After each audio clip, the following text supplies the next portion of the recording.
Fleur family.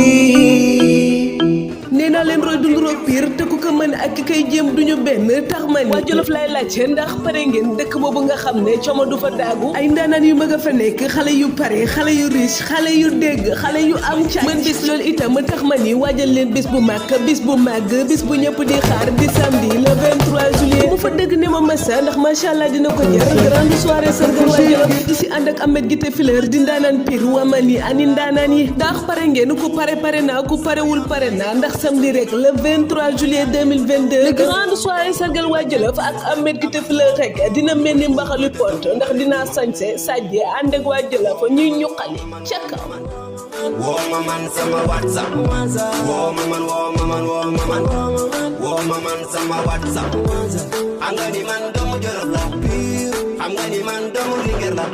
Gawan ma li nga ma ne ma wan la li ma ma ne.